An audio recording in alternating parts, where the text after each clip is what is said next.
ये तो पहले झांकी है, अभी बहुत कुछ बाकी है। অন রেকর্ড যা যা ভুল করে গেছেন, প্রাক্তন পিএইচই মন্ত্রী আছেন,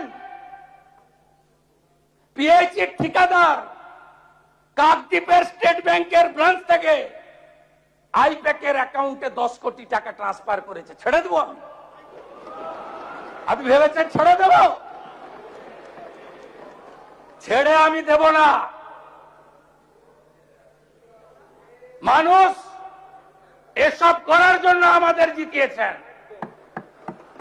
আমি আশ্বস্ত করতে চাই বাংলার গণদেবতা জনতা জনার্দনকে, প্রত্যেকটা হিসাব হবে, বিচার হবে, আপনারা শান্তি পাবেন।